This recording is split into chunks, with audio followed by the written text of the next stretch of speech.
പ്രിയമുള്ളവരെ, എല്ലാവർക്കും എൻ്റെ സ്നേഹവന്ദനം.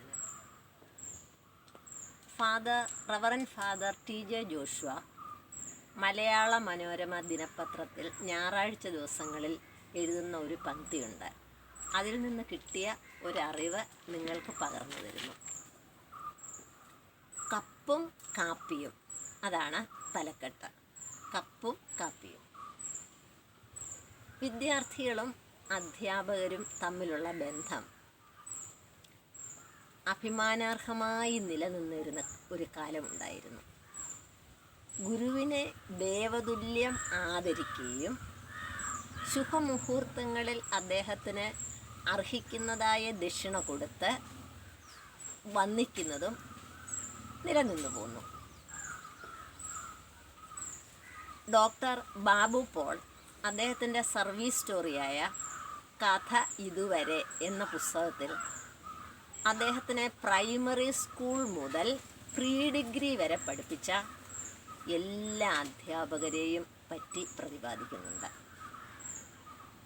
അതിൽ ഒരധ്യാപകൻ, പ്രൈമറി സ്കൂളിൽ പഠിപ്പിച്ച ഒരധ്യാപകനാണ് എമ്പാശ്ശേരി മത്തായി. അദ്ദേഹം പലപ്പോഴും ക്ലാസ്സിൽ വെച്ച് ബാബു പോളിനോട് പറഞ്ഞിട്ടുണ്ട് പോലും, ബാബു, നീ പേഷ്കാരാകും, വില്ലുവണ്ടിയിൽ വില്ലാശിപായിയുമായി നീ വരും. അദ്ദേഹത്തിൻ്റെ ഉൾക്കാഴ്ചയായിരിക്കും. പണ്ടുള്ള ഗുരുക്കന്മാർക്ക് മുൻകൂട്ടി കാര്യങ്ങൾ അറിയാനുള്ള കഴിവുണ്ടായിരുന്നിരിക്കാം. അദ്ദേഹം കളക്ടറായതിനു ശേഷം വില്ലാശിപായിയും പോലീസും ഒക്കെയായി മത്തായി സാറിനെ അദ്ദേഹത്തിൻ്റെ ഭവനത്തിൽ ചെന്ന് കണ്ട് വേണ്ട ദക്ഷിണ കൊടുത്ത് ബഹുമാനിച്ച് തിരിച്ചു പോന്നു. ആ ഗുരുവിൽ നിന്നും കിട്ടിയ അനുഗ്രഹം എത്രത്തോളമാണെന്ന് നമ്മൾക്ക് പറഞ്ഞറിയിക്കാൻ സാധിക്കത്തില്ല. ഇങ്ങനെയുള്ള ഗുരുക്കന്മാരുടെ അനുഗ്രഹം ഏറെ കിട്ടിയ ഒരു പ്രതിഭയാണ്, ഒരു വ്യക്തിത്വത്തിൻ്റെ ഉടമയാണ് doctor D. Babu Paul sir. അതേപോലെ അദ്ദേഹത്തെ UC കോളേജിൽ കെമിസ്ട്രി പഠിപ്പിച്ച സാറാണെന്ന് തോന്നുന്നു. വായിച്ചറിവാണ്, അങ്ങനെയാണ് എനിക്ക് തോന്നുന്നത്. കെമിസ്ട്രി പഠിപ്പിച്ച സാറ്. ഒരിക്കൽ എന്തോ ആവശ്യത്തിന് ബാബു പോൾ സാറിൻ്റെ ഒരു ഒപ്പ് വേണമായിരുന്നു. അപ്പോൾ അദ്ദേഹം ബാബു എന്നെഴുതി ഒപ്പിട്ടു.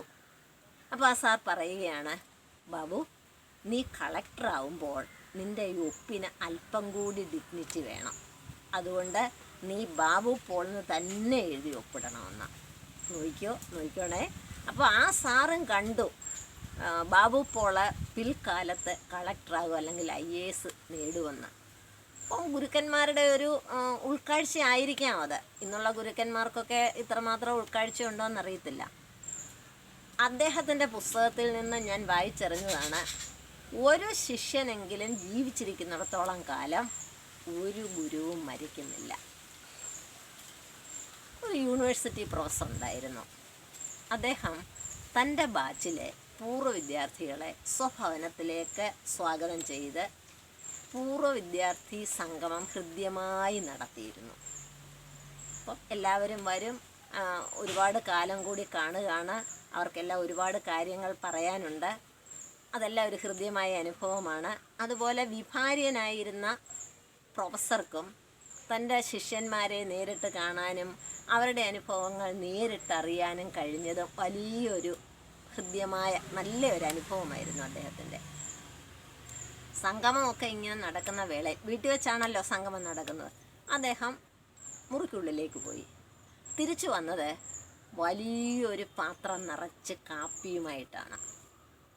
വീണ്ടും അദ്ദേഹം പോയിട്ട് ഒരു ട്രേക്കകത്തിൽ കുറേയേറെ വൈവിധ്യമാർന്ന കപ്പുകളുമായി വന്നു. പ്ലാസ്റ്റിക് കപ്പുണ്ട്, സ്റ്റീൽ കപ്പുണ്ട്, ക്രിസ്റ്റൽ കപ്പുണ്ട്, സ്ഫടിക കപ്പുണ്ട്, ക്ലേ കപ്പുണ്ട്, ഇങ്ങനെ ഒരുപാട് കപ്പുകളുമായിട്ട് വന്നു.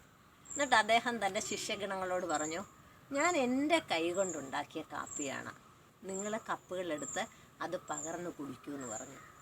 അപ്പോൾ അവരെല്ലാം ഓരോ കപ്പുകളെടുത്തു കാപ്പി പകർന്ന് കയ്യിൽ പിടിച്ചുകൊണ്ടിരിക്കുകയാണ്. അപ്പോൾ അദ്ദേഹം പറഞ്ഞു, നിങ്ങൾ ഒന്ന് ശ്രദ്ധിച്ചേ, നിങ്ങളെല്ലാവരും എടുത്തത് ഏറ്റവും മേന്മയേറിയതും ഏറ്റവും മനോഹരവുമായ കപ്പുകളാണ്. കണ്ടാൽ മോശമായത്, വില കുറഞ്ഞത് എല്ലാം ട്രേക്കകത്തിൽ അവശേഷിച്ചിരിക്കുന്നു. നമ്മൾ എല്ലാവരും ഇങ്ങനെയാണ്. കൂടുതൽ മേന്മയുള്ളതിൻ്റെ പുറകെ നമ്മൾ പരക്കം പായുന്നു. അവിടെ നമ്മൾ അങ്ങനെ നമ്മൾ പോകുമ്പോഴാണ് നമ്മളുടെ ജീവിതത്തിൽ പ്രശ്നങ്ങളും സംഘർഷങ്ങളും ഉണ്ടാകുന്നത്. ഇവിടെ നിങ്ങൾക്ക് എന്താണ് വേണ്ടത്? കാപ്പിയാണോ കപ്പാണോ? ഓരോരുത്തരും മനഃപൂർവ്വം ഏറ്റവും മേന്മയേറിയ കപ്പാണ് എടുത്തത്. അപ്പം മറ്റുള്ളവരെക്കാൾ എനിക്ക് മേന്മയേറിയത് വേണമെന്നാണ് എല്ലാവരും ആഗ്രഹിക്കുന്നത്. അപ്പോൾ അദ്ദേഹം പറഞ്ഞു, കുട്ടികളെ, ഇവിടെ വലിയൊരു തത്വമുണ്ട്. ഇവിടെ കാപ്പി പ്രതിദാനം ചെയ്യുന്നത് നമ്മുടെ ജീവിതത്തെയാണ്. കപ്പ് പ്രതിദാനം ചെയ്യുന്നത് നമ്മളുടെ സ്ഥാനമാനങ്ങൾ, നമ്മളുടെ ജോലി, നമ്മളുടെ പണം, ഇതിൻ്റെയൊക്കെ സ്ഥാനത്താണ് കപ്പ്. അപ്പോൾ നമ്മൾ കപ്പിൻ്റെ പുറകെ പോയാൽ കാപ്പി ആസ്വദിക്കാൻ നമുക്ക് സാധിക്കത്തില്ല. കാപ്പി എന്ന് പറയുന്നത് നമ്മുടെ ജീവിതം തന്നെയാണ്. അപ്പോൾ അത് ആസ്വദിക്കാൻ നമുക്ക് കഴിയത്തില്ല കപ്പിൻ്റെ പുറകെ പാഞ്ഞാൽ. ഇത് വലിയൊരു ജീവിത പാഠമാണ്. നമുക്കെല്ലാവർക്കും ഒരു ജീവിത പാഠമാണ്. അപ്പം നമ്മൾ ഇന്ന് മേന്മയേറിയ കാര്യങ്ങൾ കണ്ട് നമ്മളുടെ ജീവിതം നോക്കാതെ നമ്മൾ പരക്കം പായുകയാണ് പണത്തിനും പ്രശസ്തിക്കും സ്ഥാനമാനങ്ങൾക്കും ഒക്കെ വേണ്ടിയിട്ട്. യേശുദേവൻ ചോദിക്കുന്ന ഒരു ചോദ്യമുണ്ട്. സർവ്വലോകങ്ങൾ നേടിയാലും സ്വന്തം ജീവിതം നഷ്ടപ്പെടുത്തിയാൽ എന്തർത്ഥമെന്ന്. ശരിയല്ലേ? നമ്മൾ എന്തൊക്കെ നേടിയാലും നമ്മളുടെ ജീവിതം ഇല്ലാതായാൽ പിന്നെ നമുക്കൊരർത്ഥവും ഇല്ല. അപ്പോൾ ജീവിതത്തിൽ നമ്മൾ ചില മൂല്യങ്ങളെയും ചില ആദർശങ്ങളെയും ചില ചിട്ടകളെയും ഒക്കെ പിൻപറ്റണം. അതനുസരിച്ച് വേണം നമ്മൾ ജീവിക്കാൻ. അപ്പോൾ നിങ്ങൾ ചിന്തിക്കൂ, കാപ്പിയാണോ കപ്പാണോ പ്രധാനമെന്ന്. നന്ദി, നമസ്കാരം.